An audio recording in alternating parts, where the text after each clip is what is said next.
고급 브랜드의 상품을 모방하여 만든 가짜 상품을 일컬어서 짝퉁이라고 부릅니다. 그런데 짝퉁이라고 다 같은 짝퉁이 아니라 짝퉁에도 클래스가 있습니다. 그렇죠?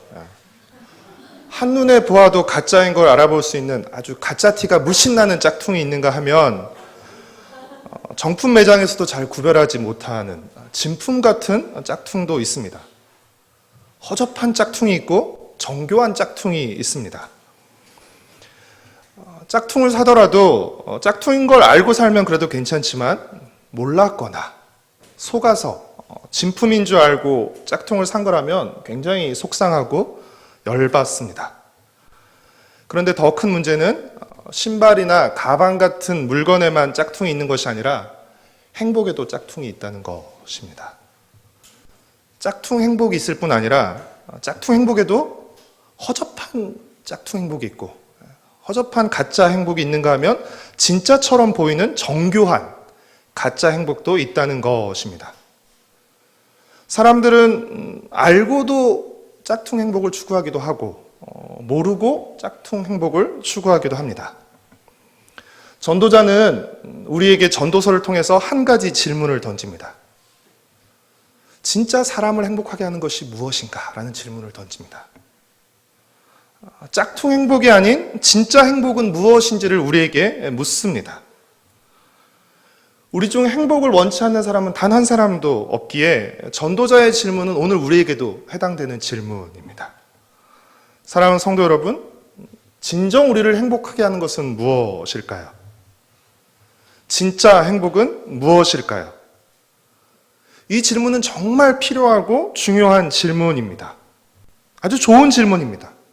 그런데 사람들이 이 질문에 답하는 과정에 있어서 아주 중대한 잘못을 하나를 범하게 됩니다. 그것은 이 질문에 대한 대답을 우리가 살고 있는 세상에서 찾는다는 것입니다.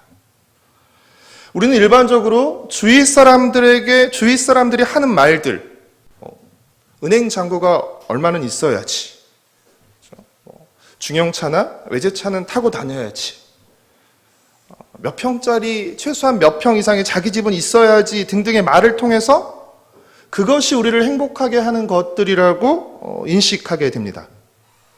아이들은 아이들대로, 청소년은 청소년대로, 또 어른들은 어른들대로 주위 사람들의 말들을 통해서 TV 드라마나 아니면 광고를 통해서 또는 SNS를 통해서 우리를 행복하게 하는 것이 무엇인지, 행복은 어떤 것인지에 대해서 배우게 됩니다. 일반적으로 사람들이 말하는 우리를 행복하게 하는 것들은 무엇이죠? 다 아시면서 왜 그렇습니까? 돈, 그렇죠? 권력, 쾌락, 인기, 명예, 성취, 그렇죠? 이런 것들 우리를 행복하게 한다라고 사람들이 생각합니다. 그러나 전도자는 뭐라고 말하죠? 그러한 것들을 행복의 조건으로 삼고 살아가면 진짜 행복에 이르를 수 없다는 것입니다. 한마디로 그러한 것들은 가짜 행복이라는 것입니다. 사막에서 갈증을 느낀 사람들이 무엇을 보게 됩니까?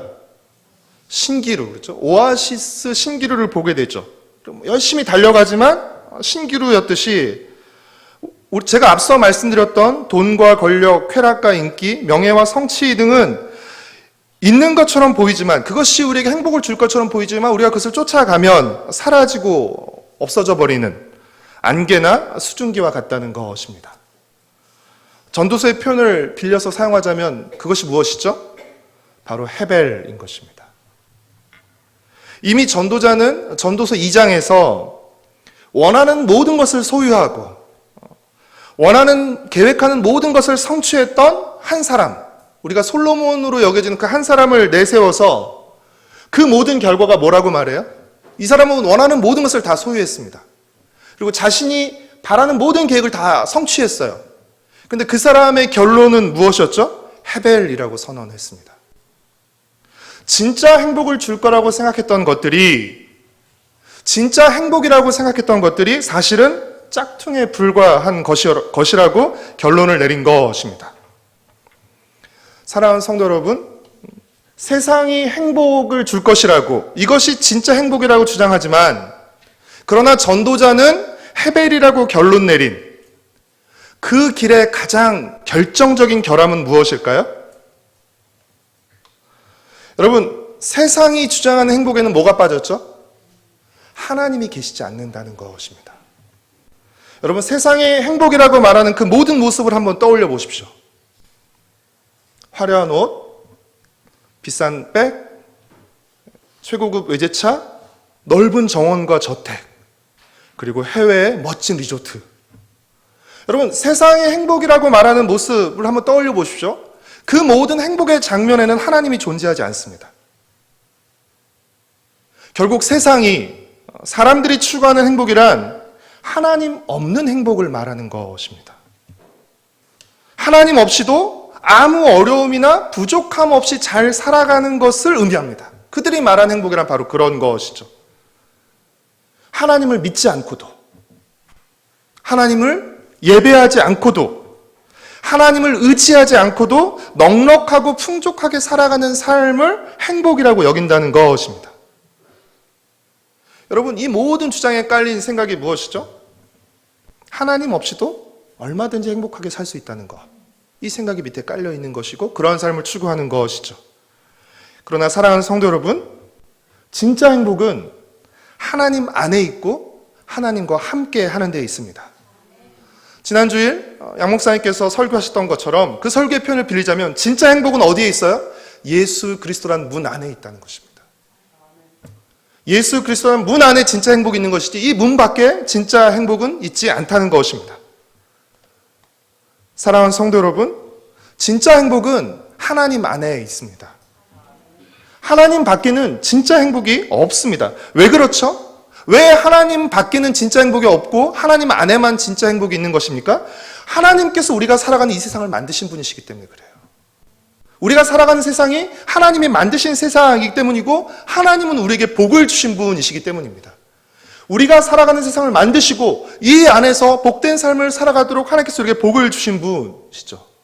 하나님은 모든 복의 근원이시기 때문입니다. 모든 사람들이 행복하게 살기를 원하면서도 행복하지 못한 이유는, 행복하게 살지 못하는 가장 큰 이유는 하나님에게서 진짜 행복을 찾지 않기 때문입니다. 하나님에게서 진짜 행복을 찾지 않고 어디서 찾는 것이죠? 하나님을 대신하는 가짜 하나님에게서 행복을 찾으려고 하는 것이죠. 하나님을 대신하는 그 대체 하나님 무엇이죠? 아까 앞서서 말씀드렸던 돈, 권력, 성취, 쾌락, 인기와 같은 것입니다. 진짜 하나님에게서 행복을 찾지 않고 하나님을 대체하는 다른 것들을 하나님으로 내세워서 그 안에서 행복을 찾으려고 하기 때문입니다. 성경은 하나님을 대신하는 모든 것들을 뭐라고 부르죠? 우상이라고 부릅니다. 성경은 하나님을 대체하는, 하나님을 대신하고 하나님의 노릇하라는 그 모든 것을 우상이라고 부르고요. 우상은 가짜 하나님인 것입니다. 대체 하나님인 것입니다. 여러분, 진짜 하나님이 아닌 가짜 하나님인 우상에게서 행복을 찾을 때 여러분, 그 행복 역시 가짜일 수밖에 없는 것이에요. 진짜 행복은 진짜 하나님에게서만 찾을 수 있는데 가짜 하나님에게서 행복을 찾는다면 그 행복은 가짜일 수밖에 없는 것이죠. 제가 재미있는 사실 한 가지를 알려드릴까요? 여러분, 우상을 뜻하는 히브리 단어가 무엇인지 제가 가르쳐 드리겠습니다. 우상을 뜻하는 히브리 단어는 힌트를 드리자면 우리가 아는 단어이고 또 최근 들어서 많이 들었던 단어입니다. 무엇일까요? 바로 헤벨입니다. 여러분, 우상을 뜻하는 히브리 단어가 바로 헤벨입니다. 헤벨의 뜻 중에 하나가 우상이에요. 안개, 수증기, 헛됨, 숨 이런 의미도 있지만 우상을 뜻하는 히브리 단어 중에 하나가 바로 헤벨입니다. 여러분, 왜 헤벨이 우상을 뜻하는 것일까요? 우상이 헛된 것이기 때문에 그렇습니다. 우상이 헛된 것이기 때문에 우상을 헤벨이라고 부르는 것이죠. 그러면 여러분, 왜 하나님이 성경에서 그토록 우리에게 우상을 섬기지 말라고 하시는지 아시겠어요? 하나님이 속이 좁거나 시기심이 너무 많은 분이어서 너는 절대 나 외에는 다른 신을 섬기면 안 돼? 우상을 섬기면 안 된다라고 말하는 것이 아니라 왜 하나님이 우리에게 그토록 우상을 섬기지 말라라고 말씀하시는 거죠? 왜 하나님 아닌 다른 것을 대체 하나님으로 삼고 살아가지 말라라고 하나님께서 말씀하시는 것일까요? 왜 그렇죠? 만약 우리가 헤벨인 우상을 섬기면 우리 역시 헤벨이 되기 때문입니다. 여러분, 우리가 섬기는 대상을 닮게 돼 있어요. 우리가 만약 헤벨인 우상을 섬기되면 우리의 인생도 헤벨로 끝나버리고 말 것이기 때문에 하나님은 우리에게 우상을 섬기지 말라라고 말씀하시는 것입니다. 사랑하는 성도 여러분, 진짜 행복은 하나님 안에 있기 때문에 하나님을 떠난 행복은 없습니다. 하나님 없는 행복 없습니다. 하나님을 떠나서 하나님을 등지고 하나님 없이 행복을 추구하는 인생, 이것이 전도자가 전도서에서 말하는 해 아래에서의 삶입니다. 하나님 없이 행복을 추구하려는 인생, 이것이 해 아래에서의 삶입니다. 전도자가 왜 해 아래 모든 것이 헛되다라고 하는 것이죠? 하나님 없는 상태에서 행복을 추구하기 때문에 그렇습니다. 하나님을 떠난 상태에서 행복을 추구하기 때문에 그런 것이죠. 영원하신 하나님이 계시지 않기 때문에 해 아래에서의 삶은 결국 무엇으로 끝난다는 것이에요? 헤벨로 끝나버리고 만다는 것입니다. 해 아래는 하나님 없는 세상, 하나님을 떠난 세상을 의미합니다. 하나님을 떠난 행복은 없기에 하나님의 말씀을 떠난 행복도 없습니다. 그렇죠? 하나님을 떠난 행복은 존재하지 않습니다. 없기에 하나님의 말씀을 떠난 행복도 없습니다. 왜 그렇죠? 하나님은 말씀을 통해 이 세상을 창조하셨고 또 말씀을 통해 우리를 행복으로 인도하시기 때문입니다. 우리가 흔히 이렇게 생각하죠. 말씀에 순종하면 복받고 불순종하면 저주받는다. 그렇죠? 그렇게 많이 들어왔고 또 이해하고 있는데 반은 맞고 반은 틀립니다. 순종하면 우리가 하나님 말씀 순종하면 하나님이 기분이 좋아지세요. 너 복받아. 우리가 불순종하면 하나님이 기분이 나빠지세요. 너 벌받아.가 아니라 하나님은 우리를 사랑하시고 우리에게 복 주시기를 원하세요. 우리가 우리 자녀를 사랑하기 때문에 우리 자녀에게 좋은 것을 주기 원하는 것처럼 하나님은 우리를 사랑하시기 때문에, 제가 지금 흥분하고 있나요? 말씀 빨라지고 있는 것 같아서. 우리를 사랑하시기 때문에 우리에게 복 주기를 원하시고 좋아하시는 분이십니다. 그래서 하나님은 우리에게 복 주시려고 우리를 복으로 이끄시려고 말씀을 주시는 것이에요. 신명기 10장 13절 말씀에 어떤 표현이 나와 있냐면 오늘 내 행복을 위해서, 그렇죠? 너의 행복을 위해서 여호와의 명령과 규례를 준다라고 하나님께서 말씀하세요.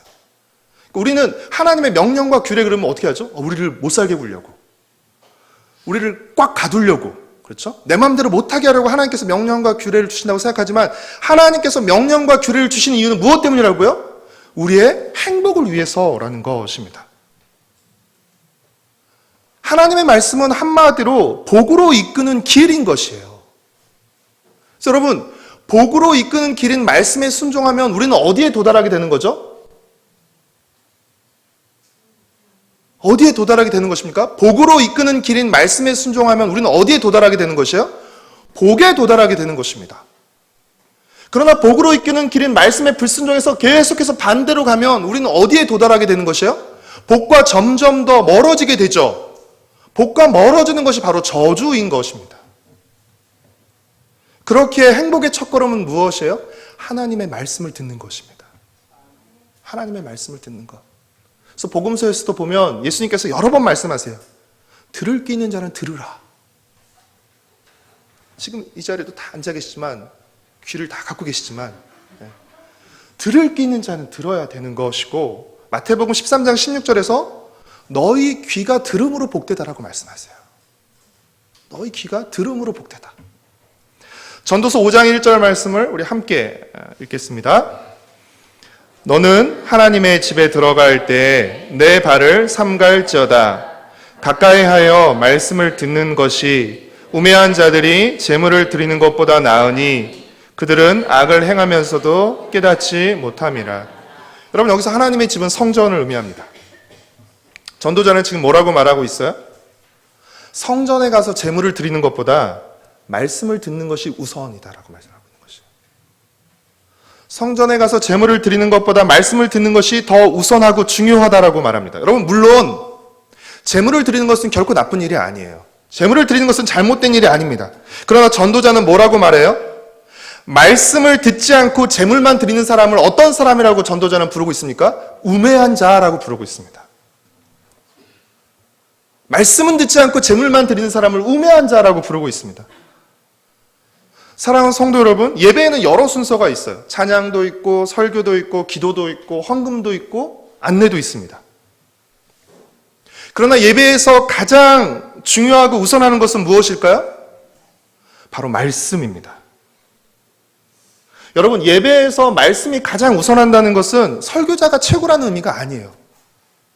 예배에서 말씀이 가장 우선하니까 그 말씀을 전하는 설교자가 최고라는 의미가 아니라 먼저 말씀을 들어야만 하나님을 향한 바른 찬양을 할 수 있고 하나님께 바른 기도를 드릴 수 있고 바른 봉사와 바른 헌금이 가능하다는 것을 의미하는 것입니다. 사랑하는 성도 여러분, 잊지 마십시오. 말씀이 먼저입니다. 말씀을 통해 하나님의 뜻과 하나님의 마음을 아는 것이 먼저입니다. 우리가 무언가를 하는 것보다, 우리가 무언가를 드리는 것보다 우리가 하나님의 말씀을 듣는 것이 더 우선이라는 것입니다. 설교를 준비하면서 읽었던 책에서 이 부분을 이렇게 표현했는데 굉장히 멋진 표현이어서 여러분과 나누고 싶었습니다. 드림보다 들음이 우선하다. 드림보다 들음이 우선한다. 여러분, 드림보다 들음이 우선합니다. 드림보다 들음이 먼저입니다. 이것을 사무엘상 15장 22절의 표현을 빌리자면 순종이 제사보다 낫다입니다. 사랑하는 성도 여러분, 하나님의 말씀을 들어야 나를 드릴 수 있습니다. 말씀을 들어야 나를 드릴 수 있습니다. 말씀을 듣지 않으면 어떻게 해요? 점점점 나를 드릴 수 없게 됩니다. 만약 여러분이 나를 드리는 일이 힘들고 싫어졌다면 나를 드리기 전에 먼저 말씀을 잘 듣고 있는지 점검하셔야 됩니다. 왜냐하면 하나님께 나를 드리는 그 힘과 기쁨이 어디에서 나와요? 바로 하나님의 말씀에서 나오기 때문입니다. 누가복음 10장에 보면 우리가 잘 아는 마르다와 마리아 이야기가 나오죠. 그렇죠? 마르다가 힘들고 불평했던 것, 왜 그렇습니까? 너무 많은 일 때문에 마음이 분주해서 말씀을 듣지 못했기 때문이에요. 마르다도 참 귀합니다. 그렇죠? 예수님 뭐라고 말씀하세요? 좀 적게 준비하고, 그렇죠? 좀 적게 준비하고 말씀을 듣지. 너무 많은 것을 하려고 하다 보니까 마음이 급해진 것이에요. 사랑하는 성도 여러분, 저는 지금 나를 드리지 말라, 봉사하지 말고 말씀만 들으라 라고 제가 지금 말씀드리는 것이 아니라 나를 드리기 전에 먼저 말씀을 들으시라고. 말씀 없이 봉사하지 말고 말씀을 듣고 봉사하시라고 지금 권면 드리는 것입니다. 여러분, 먼저 말씀을 들어야 바른 드림이 가능합니다. 먼저 말씀을 들어야 바른 기도도 가능하게 됩니다.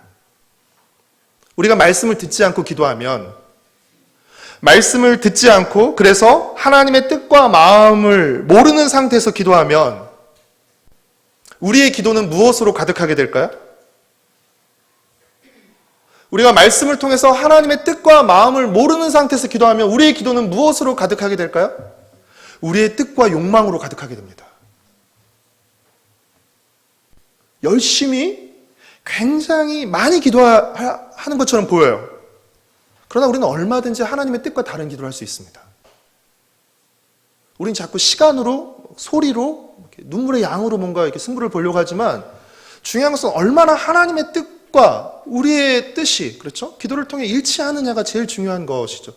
열심히 기도하는데 하나님의 뜻과 반대대로 기도한다면 차라리 열심히 안 하는 게 낫죠. 얼마든지 나만 잘 되게 해달라는 나쁜 기도를 우리가 얼마든지 울면서 할 수 있습니다.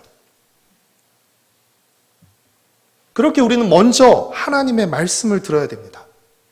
말씀을 듣고 어떻게 해요? 하나님, 이 말씀이 나를 통해 이루어지도록, 내가 들은 말씀이 나를 통해 이루어지도록, 그리고 어떻게 해요? 내가 이 들은 말씀에 순종할 수 있는 힘과 용기, 지혜와 능력을 주시도록 기도해야 하는 것입니다. 사랑하는 성도 여러분, 하나님 앞에서건 사람 앞에서건 말이 많으면 말실수가 많아지게 됩니다. 그렇기 때문에 우리는 말을 조심하고 신중하게 말해야 합니다. 야고보서 1장 26절은 혀의 재갈을 물리지 않는 경건은 헛된 경건이라고 기록하고 있습니다. 혀의 재갈을 물리지 않는 경건은 헛된 경건입니다. 유진 피터슨의 메시지는 이렇게 표현하고 있는데 우리 같이 한번 읽어보겠습니다. 그럴듯한 말로 경건한 척하는 사람은 자기를 속이는 자입니다. 그러한 경건은 자기 자랑이자 허풍일 뿐입니다. 이 허풍이 심해지면요, 하나님 앞에서 허풍 떨게 됩니다. 그게 뭐죠? 서원이죠, 서원. 특별히 전도자는 4절부터 6절에서 서원에 대해서 말하고 있는데, 하나님께 서원하고 갚지 않는 것보다 서원하지 않는 것이 더 낫다고 합니다. 그래서 뭐라고 말해요? 함부로 서원하지 마라. 함부로 서원하지 마라. 그리고 서원하면 지켜라 라고 얘기하죠. 그렇죠? 여러분, 진실한 사람은요, 말을 단순하게 합니다. 예수님도 말씀하시지만 예, 아니오만 말합니다. 한다고 그러면 하고 안 한다고 그러면 안 합니다. 그러나 진실하지 못한 사람은 복잡하게 말합니다. 그리고 과장해서 말합니다. 왜 그래요? 자기 말에 신뢰성을 더하기 위해서 복잡하게 막 말하고 과장해서 말하는 거죠. 그렇죠? 하나님께 하는 우리의 서원뿐 아니라 우리의 기도, 그리고 다른 사람과의 대화도 여러분 조급하게 해서는 안 돼요. 함부로 말해서는 안 됩니다. 차라리 말을 안 하시고 적게 하시는 것이 낫습니다. 우리는 천천히 말해야 하고 찬찬히 말해야 합니다. 신중하고 진중하게 말해야 합니다. 여러분, 말의 힘은 어디에 있어요? 많은 말에 있는 것이 아니라 그 말 뒤에 따르는 행동에 있기 때문입니다. 그러니까 여러분이 말을 많이 해놓으면 굉장히 피곤해지죠. 그래서 성경에서도 가르치는 자를 조심하라고 하는 거죠. 말을 많이 할 수밖에 없기 때문에 그렇습니다. 하나님의 말씀을 들을 때 우리는 우리 눈앞에 있는 권력자가 아니라 그들 위에 하나님이 계시다는 것을 알게 됩니다. 말씀을 들을 때. 말씀을 듣지 않고 보면 우리 눈에 보이는 사람들은 누구예요? 권력자들밖에 보이지 않아요. 그러나 말씀을 들으면 눈에 보이는 권력자들 위에 하나님이 계시다는 사실을 알게 됩니다. 그리고 하나님이 공의와 정의로 그들을 심판하실 거라는 사실을 알게 됩니다. 우리 8절 말씀을 함께 읽겠습니다. 너는 어느 지방에서든지 빈민을 학대하는 것과 정의와 공의를 짓밟는 것을 볼지라도 그것을 이상히 여기지 말라. 높은 자는 더 높은 자가 감찰하고 또 그들보다 더 높은 자들도 있습니다. 가장 높은 자가 누구시죠? 바로 하나님이시죠. 그렇죠? 가장 높은 자 외에 높은 자, 높은 자에 또 높은 자가 있지만 가장 높은 자가 누구시라고요? 하나님이라는 것이죠. 여러분, 이 세상의 높은 자들, 이 세상의 권력자들과 재판장들은 힘없는 자들을 학대하고 자신의 이익을 위해서 정의와 공의를 왜곡하기도 합니다. 하지만 그들 위에 계신 가장 높은 곳에, 그들 위에 가장 높은 곳에 하나님이 계시고 그 하나님이 짓밟히고 왜곡된 정의와 공의를 반드시 바로잡으실 것입니다.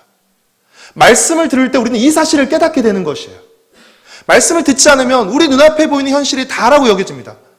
그래, 힘센 게 다야. 그래, 힘센 사람 편에 붙어 살아가야 돼 라고 우리는 생각하고 그렇게 살아가게 됩니다. 그러나 말씀은 우리에게 무엇을 말해요? 그들 위에 하나님이 계시고 그 모든 정의와 공의가 짓밟히고 왜곡된 것처럼 보이지만 하나님이 반드시 바로잡으실 것이다, 그 날이 올 것이다 라고 우리에게 말해 주는 것이죠. 우리는 이 사실을 의식하며 살아야 합니다. 그럴 때 우리는 학대하는 자의 편이 아니라 학대받는 자의 편에 설 수 있게 되는 것이에요. 이 사실을 믿을 때, 이 사실을 알 때, 또 우리가 하나님의 말씀을 들을 때 우리는 탐욕이 아닌 자족하며 살아갈 수 있게 되는 것입니다. 말씀을 듣지 않는 사람들은 더 많이 가지면 더 많이 행복할 거라고 믿습니다. 그래서 더 많은 것을 추구하죠. 더 많이 가지면 더 많이 행복하니까 더 많이 가져야 된다고 생각하고 추구합니다. 그러나 전도자는 10절에서 돈을 아무리 벌고 돈이 아무리 많아도 그 돈은 만족을 주지 못한다라고 기록하고 있습니다. 그러면서 오히려 많은 돈 때문에 피곤할 것이라고 말해요. 많은 돈 때문에 잠을 제대로 자지 못할 것이라고. 또 많은 돈 때문에 손해가 될 것이라고 말해요. 손해가 돼도 좋고 잠을 못 자도 좋으니까 많았으면 좋겠다라고 생각하실지 모르겠지만, 전도자의 말은 아주 날카로운 말이죠. 사랑하는 성도 여러분, 바른 기도와 바른 헌신, 바른 예배뿐 아니라 힘없는 자를 학대하지 않고 정의를 행하는 삶, 탐욕이 아닌 자족하며 살아갈 수 있는 힘도 어디에서 나오는 것이죠? 바로 하나님의 말씀에서 나오는 것입니다. 하나님의 말씀에서. 오늘 우리가 읽은 전도서 5장뿐 아니라 전도서 전체에서 가장 중요한 주제가 7절에 나오게 되는데요. 그것은 바로 하나님을 경외하는 것입니다. 여러분, 진짜 행복한 삶의 비결은 하나님을 경외하며 사는 데 있습니다. 하나님을 경외하며 살 때만 진짜 행복하게 살 수 있습니다. 그렇다면 하나님을 경외하는 것은 무엇을 통해 잘 나타나게 될까요? 우리가 하나님을 경외하지 않는다고 말하나요? 다 경외한다고 말하죠. 그렇죠? 그러나 이 사람이 진짜 하나님을 경외하는 사람인지 경외하지 않는 사람인지 무엇을 보면, 어떤 태도를 보면 알 수 있습니까? 하나님의 말씀을 대하는 태도를 보면 알 수 있습니다. 누군가가 나를 무시하는지 나를 존경하는지 어떻게 알 수 있어요? 내 말에 어떻게 반응하는지를 보면 알 수 있습니다. 내 말을 무시하면 날 무시하는 거예요. 그래서 기분 되게 나쁘죠. 그렇죠? 내 말을 귀담아 들으면 그건 나를 존경하는 것입니다. 나를 리스펙하는 것이죠. 이 사람이 하나님을 경외하는지 경외하지 않는지는 하나님의 말씀을 대하는 태도를 통해서 나타나게 되는 것이죠. 다시 말해서 하나님의 말씀을 경청하는 것을 통해 나타납니다. 하나님 경외는 하나님 말씀을 경청하는 것을 통해서 나타나게 됩니다.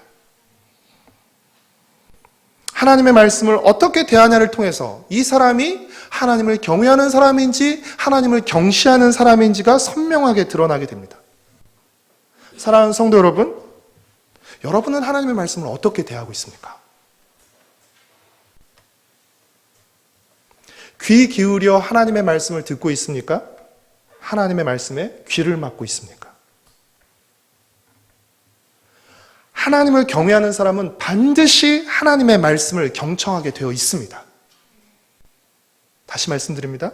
하나님을 경외하는 사람은 반드시 하나님의 말씀을 경청하게 되어 있습니다.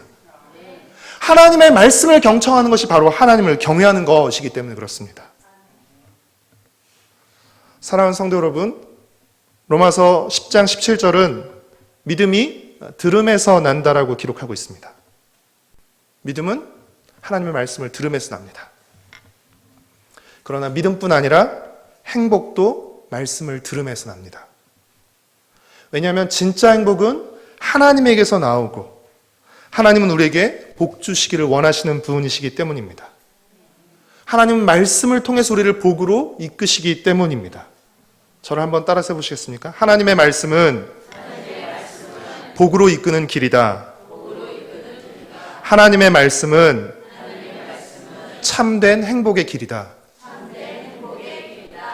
여러분, 그렇기에 시편 1편은 하나님의 말씀을 주야로 묵상하고 주야로 즐거워하며 묵상하는 사람이, 그 말씀을 따르는 사람이 복 있는 사람이라고 말하는 것이에요. 복 있는 사람의 다른 표현은 행복한 사람입니다. 하나님의 말씀을 즐거워하고 그 말씀을 묵상하고, 그 말씀을 묵상한 사람은 반드시 그 말씀을 따르게 되어 있습니다. 그래서 그 사람을 행복한 사람이라고 부르는 것이죠. 사랑하는 성도 여러분, 하나님의 말씀을 듣지 않으면 믿음도 생기지 않고 행복하게 살 수도 없습니다. 믿음과 행복은 서로 다른 별개의 것이 아니라 서로 연결되어 있기 때문입니다. 행복은 말씀의 결과라면 믿음은 그 결과에 이르는 방식이라고 할 수 있어요. 우리가 하나님의 말씀을 믿음으로 받을 때 우리는 행복이라는 결과를 누릴 수 있게 되는 것입니다. 근데 놀랍죠. 예수님의 씨 뿌리는 비유가 그러듯이 모든 밭에 씨가 뿌려지지만, 그렇죠? 열매 맺는 그 밭은 적은 것이죠. 모든 말씀을 들어도 그 말씀의 복을 누리는 사람은 항상 적을 수밖에 없는 것이죠. 사랑하는 성도 여러분, 하나님은 이 세상의 창조자이시며 만복의 근원이십니다. 그렇기에 하나님 없는 행복이란 없습니다. 예수 그리스도 문 밖에는 참된 행복이 없습니다. 하나님을 떠난 행복도, 하나님의 말씀을 벗어난 행복도 없습니다. 마리아처럼 말씀을 듣는 자리를 사모하며 말씀 앞에 나아와 하나님의 말씀 듣기를 힘쓰는 여러분이 되시기를 축복합니다. 말씀을 듣고 그 말씀을 따라 기도하며 그 말씀대로 섬기며 살아가는 여러분이 되시기를 바랍니다. 더 많이 가지려고, 혼자 다 가지려고 욕심내지 말고 하나님이 내게 주시는 내 몫에 감사하고 만족하며 살아가는 여러분이 되시기를 바랍니다. 우리에게 주어진 모든 것을 하나님이 주신 선물로 여기며 하루하루 일하고 먹고 자고 살아가는 소박한 삶에 감사하는 여러분이 되시기를 바랍니다. 우리의 소소한 일상 속에서 하나님과 함께하고 하나님의 말씀을 따름으로 진짜 행복, 명품 행복을 추구하며 살아가는 저와 여러분, 우리 가정과 세대로 공동체가 되기를 축복하고 소망합니다. 우리 함께 찬송가 204장 찬송하시고 함께 같이 기도하도록 하겠습니다.